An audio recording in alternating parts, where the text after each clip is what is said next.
الحمد لله رب العالمين، والصلاة والسلام على سيد الأنبياء والمرسلين وعلى آله وأصحابه أجمعين. أما بعد، فأعوذ بالله من الشيطان الرجيم. بسم الله الرحمن الرحيم. من عمل صالحا فلنفسه ومن أساء فعليها ثم إلى ربكم ترجعون. وعن أنس رضي الله تعالى عنه قال: قال رسول الله صلى الله عليه وسلم: إن الله ليرضى عن العبد أن يأكل أكلة فيحمده عليها أو يشرب شربة فيحمده عليها، أو كما قال رسول الله صلى الله عليه وسلم. صدق الله مولانا العلي العظيم، وصدق رسوله النبي الكريم، ونحن على ذلك لمن الشاهدين والشاكرين، والحمد لله رب العالمين. يا رب صل وسلم دائما أبدا على حبيبك خير الخلق كلهم. يا رب صل وسلم دائما أبدا على حبيبك خير الخلق كلهم. يا رب صل وسلم دائما أبدا على حبيبك خير الخلق كلهم. درود شریف پڑھے. اللهم صل على سيدنا ومولانا محمد وعلى آل سيدنا ومولانا محمد وبارك وسلم. اللهم صل على سيدنا ومولانا محمد وعلى آل سيدنا ومولانا محمد وبارك وسلم. اللهم صل على سيدنا ومولانا محمد وعلى آل سيدنا ومولانا محمد وبارك وسلم. معزز علماء کرام، محترم بزرگوں اور عزیز بھائیوں، یہ مضمون بیان ہو رہا تھا کہ اللہ جل جلالہ کی طرف سے بندوں کو نیکیاں کرنے کے بہت سارے مواقع نصیب ہوئے، اور ہر بندے کو یہ کوشش کرنی چاہیے کہ جس موقع پر جس نیکی کی توفیق مل رہی ہو اسے انجام دے دے. کسی نیکی کو حقیر نہ سمجھے، معمولی نہ سمجھے کہ یہ نیکی میرے کام کیا آئے گی. احادیث سے یہ واقعات پیش کیے گئے تھے کہ ایک نیکی بھی کیا کام آتی ہے. بندہ کوئی عمل اللہ کے لیے کرے اور وہ اللہ کے یہاں کتنا مقبول ہو، یہ ہمیں عموماً دنیا میں معلوم نہیں ہو سکتا، وہ آخرت میں معلوم ہوگا. لیکن اللہ کے پیارے نبی صلی اللہ علیہ وسلم نے ہمیں تعلیم دی ہے کہ آپ کو جس وقت جو نیکی کی توفیق میسر ہو اسے اللہ کا بہت بڑا انعام سمجھ کر انجام دینا چاہیے. پھر اس سلسلے میں صحابہ کرام کا مزاج، صحابہ کرام کا جذبہ بیان ہو رہا تھا کہ ان کے یہاں بس ایک جذبہ تھا کہ ہم آخرت کے اعتبار سے، دین کے اعتبار سے، نیکیوں کے اعتبار سے، اعمال کے اعتبار سے دوسروں سے آگے رہیں، ہم سے کوئی آگے نہ رہے۔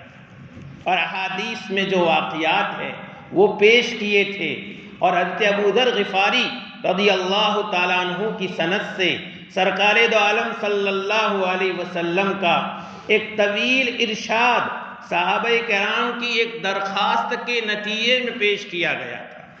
بات یہ چل رہی تھی کہ صحابہ کرام کی ایک جماعت آئی اور اللہ کے نبی صلی اللہ علیہ وسلم سے عرض کرنے لگی، یا رسول اللہ، ذهب اہل الدثور بالأجور، یہ مالدار لوگ تو ثواب لے گئے، وہ ہم سے بہت آگے بڑھ گئے۔ اور پھر عرض کرنے لگے، یصلون کما نصلی، وہ بھی نماز پڑھتے ہیں، ہم بھی نماز پڑھتے ہیں، یہاں تو ہم برابر ہیں، وہ ہم سے آگے نہیں ہیں۔ وَيَصُومُونَ كَمَا نَصُومُ، اور وہ روزہ رکھتے ہیں جیسے ہم روزے رکھتے ہیں، اس میں ہم سے آگے نہیں ہے۔ لیکن وَيَتَصَدَّقُونَ بِفُضُولِ أَمْوَالِكُمْ، ان کے پاس صدقات، خیرات اللہ کے راستے میں دینے کے لیے، غریبوں کے حاجت روائی کے لیے، بیماروں کے علاج کے لیے، رفاہی کاموں کے لیے ضرورت سے زیادہ، یعنی ان کے خرچ سے بچ کر ان کے پاس مال و دولت ہے، وہ اللہ کے راستے میں جب مواقع میسر آتے ہیں تو وہ دولت لٹاتے ہیں، اللہ کے راستے میں خرچ کرتے ہیں، وہ نعمت ہمیں نصیب نہیں ہے، تو وہ تو ہم سے آگے بڑھ گئے۔ یہ سوال تھا، یہ خدشہ تھا، یہ خیال تھا، یہ اندیشہ تھا، یہ درد تھا، یہ فکر تھا، اور آخرت میں وہ ہم سے آگے بڑھ رہے ہیں، اس میں انہیں یہ ٹینشن تھا۔ ہم تو کبھی سوچ نہیں سکتے، کبھی ہمارا یہ جو ہے موازنہ نہیں ہوتا، کب ابھی ہم جو ہے اس طرح سے کبھی جو ہے وہ کمبینیشن نہیں کرتے کہ کس طرح سے وہ ہم سے آگے بڑھ رہے ہیں۔ صحابہ کرام نے جب یہ عرض کیا، سرکار دو عالم صلی اللہ علیہ وسلم نے اپنے صحابہ کرام کو کتنا شاندار، جاندار، اطمینان بخش، تسلی بخش عمل بتایا کہ ارے نیکیوں میں آگے بڑھنے کے لیے کس نے کہا مال ضروری ہے؟ اولیس قد جعل اللہ لکم ما تتصدقون بہ، کیا اللہ نے ایسے راستے نہیں رکھے ہیں؟ کیا اللہ نے ایسی شکلیں نہیں بنائی ہے؟ کیا اللہ نے اس طرح راہ ہموار نہیں کی ہے کہ تم بھی صدقہ کر سکو، تمہیں بھی صدقے کا ثواب ملے؟ سبحان اللہ۔ میرے بھائیوں، اللہ کے راستے میں مال لٹانے والے مال لٹائیں، ہمیں بھی نعمت نصیب ہو جائیں تو ہم بھی پیچھے نہ رہیں۔ لیکن اگر ہمارے پاس اللہ کے راستے میں مال لٹانے کے لیے مال کی نعمت میسر نہیں ہے تو پھر ہمارے آقا صلی اللہ علیہ وسلم نے ہمیں سمجھایا ہے تم ان مال لٹانے والوں سے بھی پیچھے نہیں رہ سکتے۔ اولیس قد جعل اللہ لکم ما تتصدقون بہ، کیا تمہیں اللہ نے صدقہ کرنے کے راستے میسر نہیں فرمائے؟ پھر آپ نے فرمایا ان بکل تسبیحۃ صدقۃ وکل تکبیرۃ صدقۃ وکل تحمیدۃ صدقۃ وکل تہلیلۃ صدقۃ وامر بالمعروف صدقۃ ونہی عن المنکر صدقۃ وفی بضع احدکم صدقۃ۔ کتنے راستے! آپ نے فرمایا ایک مرتبہ سبحان اللہ کہنا صدقہ ہے، ایک مرتبہ اللہ اکبر کہنا صدقہ ہے، ایک مرتبہ الحمدللہ کہنا صدقہ ہے، ایک مرتبہ لا الہ الا اللہ کہنا صدقہ ہے، کسی کو بلائی کی بات بتا دینا صدقہ ہے، کسی کو برائی سے روکنا صدقہ ہے، اور تمہاری بیوی کے منہ میں سنت اور ثواب کی نیت سے لقمہ رکھنا صدقہ ہے، اور تمہاری بیوی سے اپنی ضرورت پوری کرنا بھی صدقہ ہے۔ وفی بضع احدکم صدقۃ، صدقہ کی راہ بیان کی۔ مال نہیں ہے، زبان تو ہے، وقت ہے، فرصت ہے، مسجد میں وقت سے پہلے آتے ہیں یا تو باتیں کرتے ہیں یا خاموش بیٹھے رہتے ہیں۔ میرے بھائیوں، یہ وہ دولت ہے جو ہم گنوا رہے ہیں۔ 1 گھنٹہ پہلے، آدھا گھنٹہ پہلے اللہ کے فضل و کرم سے جمعہ کے دن بہت سے خوش نصیب بندوں کو 1 گھنٹہ پہلے مسجد میں آنے کی نعمت نصیب ہوتی ہے، توفیق نصیب ہوتی ہے، لیکن مسجد میں آنے کے بعد یہ پتہ نہیں ہے یہ 1 گھنٹہ ہمارا جس میں 1000 مرتبہ 10,000 مرتبہ ہم سبحان اللہ کہہ سکتے ہیں، اگر ہم اس سے محروم ہیں تو ہم ہزاروں اور کروڑوں روپے خرچ کرنے کا ثواب سے محروم ہو رہے ہیں۔ کیا نا میرے بھائی، یہ احساس ہونا چاہیے۔ آپ نے فرمایا صدقہ وہی نہیں ہے، وہ بھی صدقہ ہے، لیکن سبحان اللہ کہنا صدقہ ہے، اللہ اکبر کہنا صدقہ ہے، الحمدللہ کہنا صدقہ ہے، لا الہ الا اللہ کہنا صدقہ ہے۔ فرمایا اللہ کے لیے کسی کو بھلی بات بتانا صدقہ ہے، بری بات سے روکنا صدقہ ہے، اپنی بیوی سے اپنی ضرورت پوری کرنا صدقہ ہے۔ سبحان اللہ۔ صحابہ کرام نے عرض کیا یا رسول اللہ ایاتی احدنا شہوتہ ویکون لہ فیہا اجر۔ کتنا شاندار، یا رسول اللہ اپنی بیوی سے اپنی ضرورت پوری کر رہا ہے، یہ تو اپنی شہوت پوری کر رہا ہے، اس میں بھی صدقہ کا ثواب، اس میں بھی اسے اجر ملے۔ سرکار دو عالم صلی اللہ علیہ وسلم فرمایا کتنا شاندار، فرمایا ارأیتم، بتلاؤ، لو کان وضعها فی حرام اکان علیہ وزر، اگر وہ حرام جگہ اپنی خواہش پوری کرتا تو گناہ ہوتا، فَكَذَلِكَ اِذَا وَضَعَهَا فِي حَلَالٍ كَانَ لَهُ أَجْرٌ، حلال جگہ پر اپنی ضرورت پوری کرنے پر بھی اسے ثواب ملے۔ میرے بھائیوں، یہ ہمارے لیے ایک بہت ہی زیادہ مقام عبرت ہے کہ ہم اپنی ضرورتیں پوری کریں،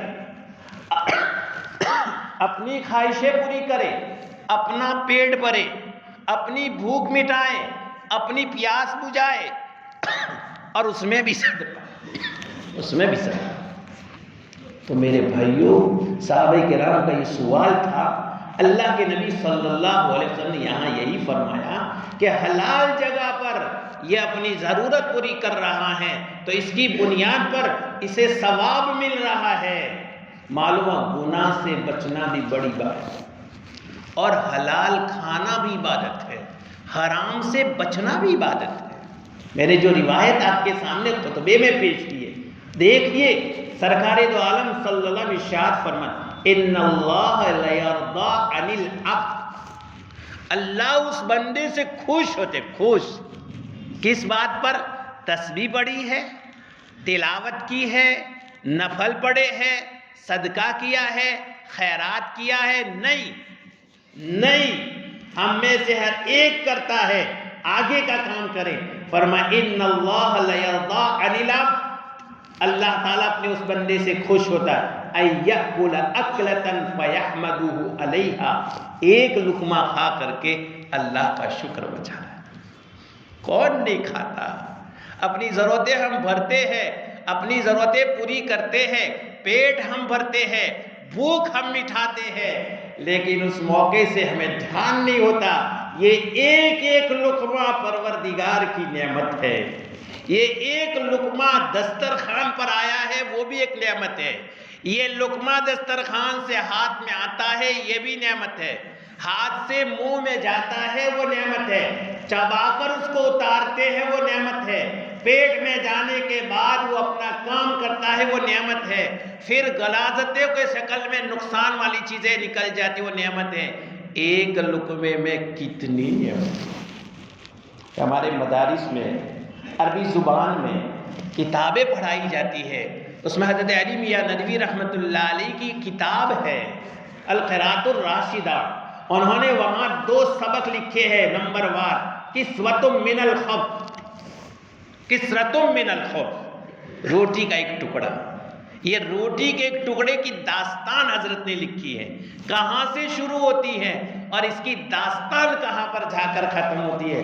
کبھی حضرت نے لکھا ہے کہ تو بچوں کو سمجھانے کے لیے مدارس میں پہلے دن سے بچوں کی ذہنیت بنائی جاتی ہے، اور حضرت رحمت اللہ علیہ کا ایک مزاج تھا، عربی زبان سکھلانے کے لیے کتابیں، عربی بندہ کیسے بولے، ایک بچہ عربی کیسے سیکھے، لیکن اس کتاب میں اور اس طرح کی حضرت کی کتابوں میں ایمان کی، اعمال کی بہترین تربیت اور اسباق ہوتے تھے۔ ایک کثرت من الخبز میں سبق سنایا کہ کہاں سے جو ہے یہ روٹی کا ٹکڑا شروع ہوا، تمہیں پتا ہے کسان نے کب دانہ ڈالا، یہ دانہ کھیت میں پہنچا تو کیسے پہنچا، پھر اللہ نے بارش کا نظام بنایا، بارش برسی، پھر وہ کمبل کی شکل میں نکلا، اور پھر اس کے بعد پوری داستان لکھی ہے۔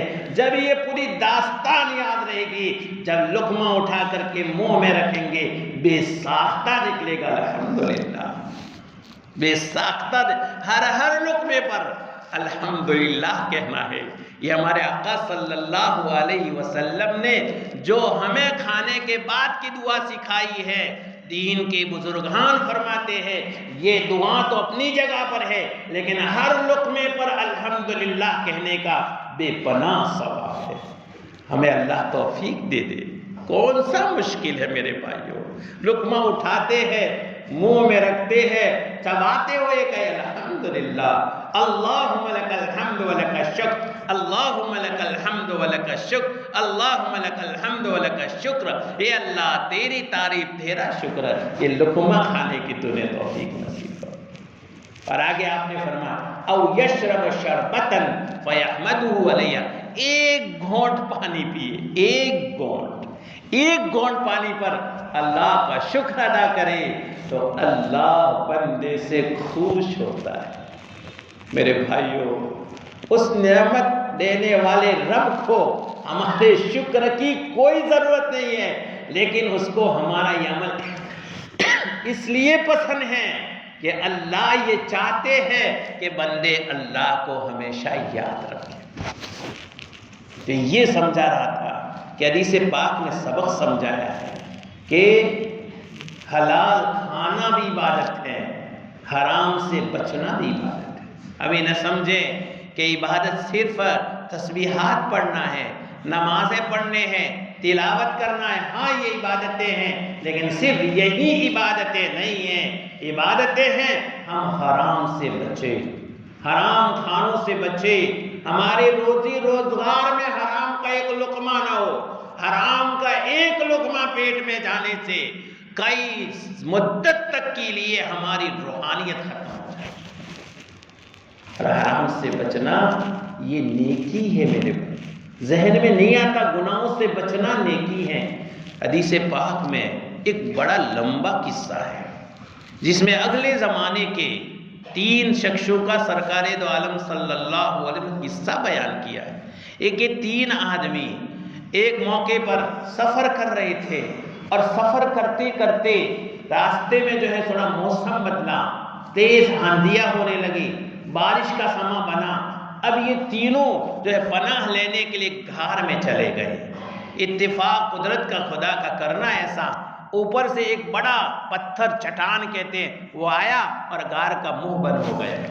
اب تینوں اندر، وہ زمانہ نہ فون تھا، کچھ بھی نہیں تھا، کس سے رابطہ کرے، کون کرین کو بلائیں، کیسے جیسی بھی آئے، لہذا ان تینوں نے اندر جو ہے یہ مشورہ کیا کہ اب کوئی ہمارا پرسان حال نہیں ہے، ایک ہی ہمارا کام ہے، ہم سیدھا کس سے رابطہ کریں؟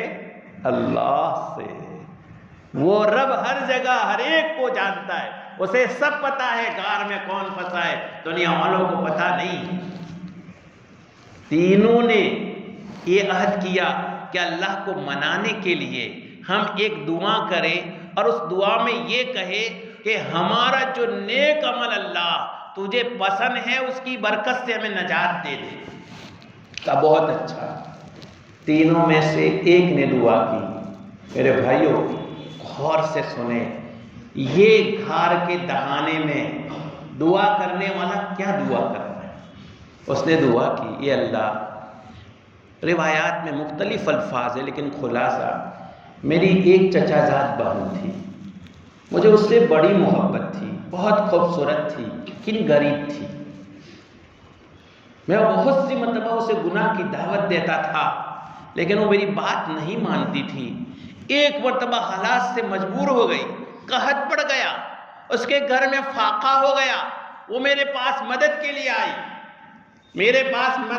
آئی، میں نے موقع کا فائدہ اٹھانا چاہا، میں نے کہا اس شرط پر مدد کروں گا کہ تم میری ضرورت پوری کرے۔ وہ مجبور تھی، اس نے میری شرط مان لی، اور عین جب میں اس سے فائدہ اٹھانے والا تھا میں نے اسے دیکھا وہ لرز رہی ہے، کانپ رہی ہے۔ پوچھا کیا بات ہے؟ میں نے تو تجھے مجبور نہیں کیا۔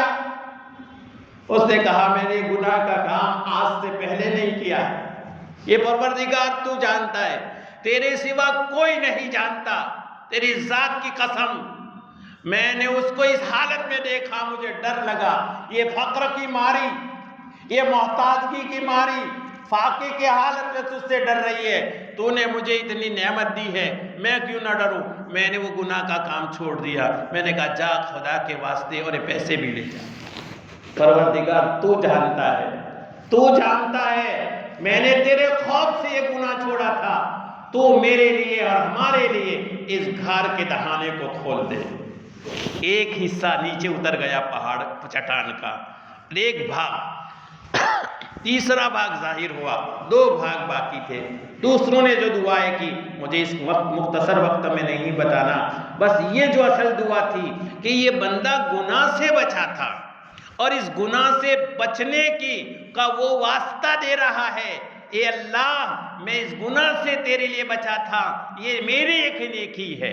حدیث میں یہ واقعہ بیان کیا ہے، گناہ سے بچنا بھی نیکی ہے، اور اللہ نے یہ نیکی قبول کی، دعا قبول کی، اور پہاڑ کی چٹان 1/3 نیچے اتر گئے۔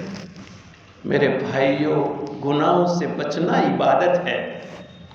ہم نے اپنے آپ کو نیکیوں میں منحصر کر دیا ہے، ہم نے اپنے آپ کو نیکیوں میں سمیٹ لیا ہے، اور ہم یہ سمجھتے عبادتیں ہی نیکیاں ہے، نہیں ہے، یہ بھی نیکیاں ہے، یوں کہیے یہی نیکیاں ہے، یہ نہیں ہے، عبادتیں بھی نیکیاں ہے، گناہوں سے بچنا بھی نیکیاں ہے۔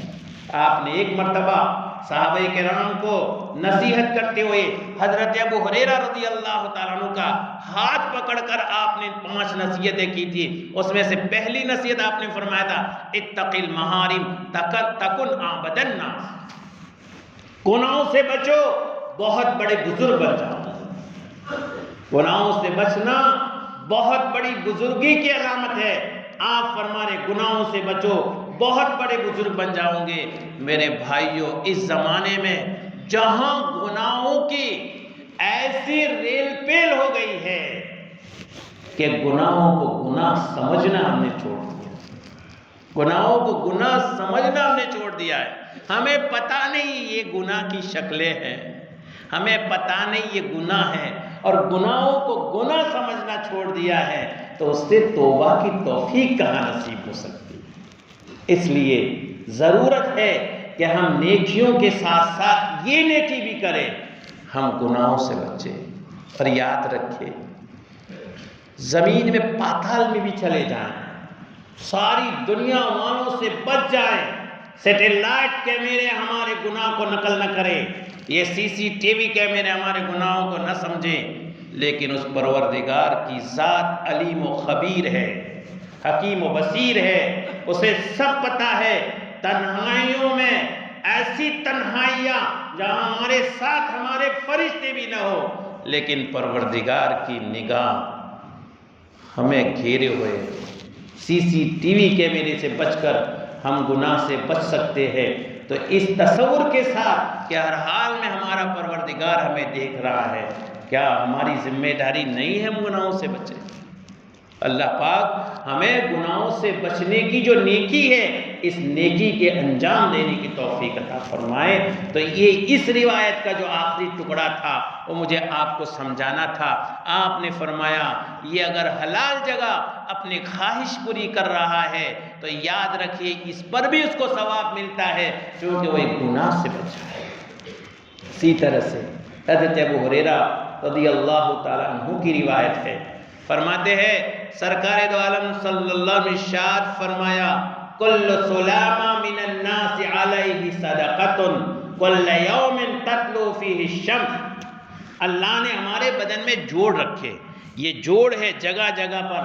ایک حدیث پاک میں ہے پورے بدن میں 360 جوڑ ہے، 360 جوڑ.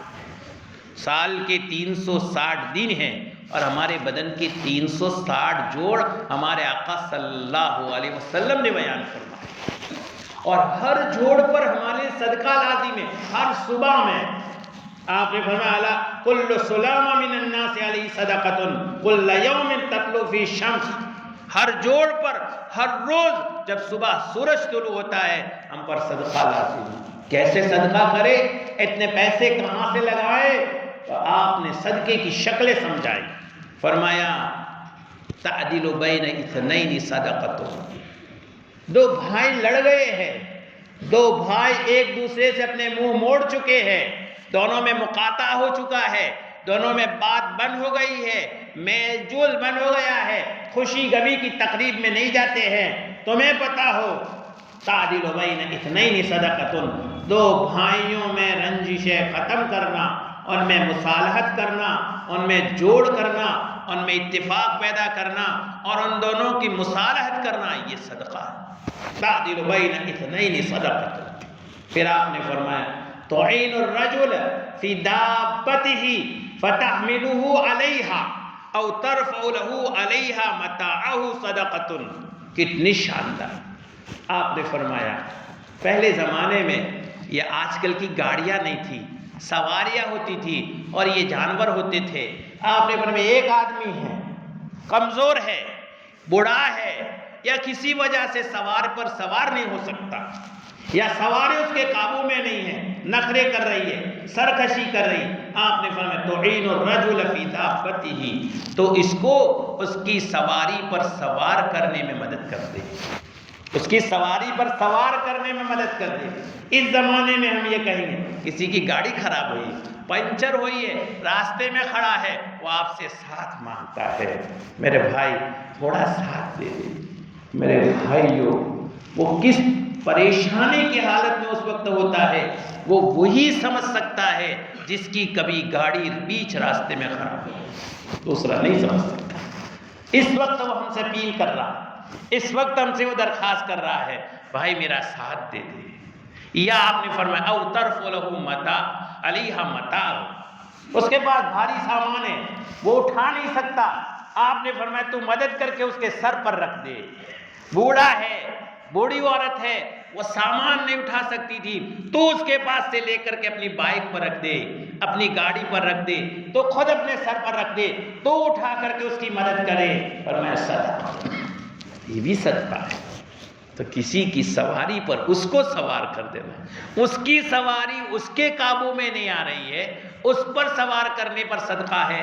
ہم اپنی سواری پر کسی راہگیر کو، کسی راہ چلنے والے کو، کسی مصیبت زدہ کو، کسی پریشان حال کو سوار کرا دیں. میرے بھائیو، یقیناً چلتی گاڑی کو روکنا، بریک لگانا، یہ ہمارے لیے بڑا مشکل ہوتا ہے، اور خصوصاً آدمی اپنے کام کی، اپنی ڈیوٹی پر، اپنی ملازمت پر جاتا ہو تو مشکل ہوتا ہے. لیکن اس مشکل وقت میں کسی کو ساتھ دے، آخرت کی مشکلیں حل کر دے. دنیا کی مشکل بڑھ جائے گی، پریشانی ہو جائے گی، بریک لگانا پڑے گا، لیکن اگر کسی مسلمان بھائی کی مشکلی میں ہم نے اپنی مشکلی برداشت کر لی، یاد رکھے کل قیامت کے دن یہ ہماری آخرت کی مشکلوں کو حل کر دے گا. ایک حدیث پاک میں آپ نے فرمایا کہ جو کسی مسلمان بھائی کی کسی چھوٹی سی چھوٹی مصیبت کو دور کرتا ہے، من کرب المسلم من فرج عن مسلم کربۃ، کسی مسلمان سے اس کی مصیبت کو دور کرتا ہے، کل قیامت کی دن اللہ تعالیٰ اس کی آخرت کی مصیبتوں میں سے بڑی مصیبت کو دور کرتے ہیں. تو یہ سبق ہے. بس یہ جو باتیں قرآن اور احادیث کی روشنی میں آپ کی خدمت میں پیش کی جا رہی ہے، میں سب سے پہلے اللہ سے اپنے لیے بھی دعا کرتا ہوں، آپ کے لیے بھی دعا کرتا ہوں. اللہ قرآن اور حدیث کی ان باتوں پر اور ہمارے اور آپ کے آقا صلی اللہ علیہ وسلم جن کا نام لینے پر ہماری منہ میں لذت آتی ہے اور فخر ہوتا ہے. اس آقا کے ہم نام لیوا ہے. ہماری ذمہ داری ہے، یہ ہمارا حق ہے کہ ہم آقا صلی اللہ علیہ وسلم کی ان نصیحتوں پر عمل کریں. اللہ ان سب کہی ہوئی باتوں پر ہمیں عمل کرنے کی توفیق عطا فرمائے. آمین یا رب العالمین. وآخر دعوانا الحمدللہ.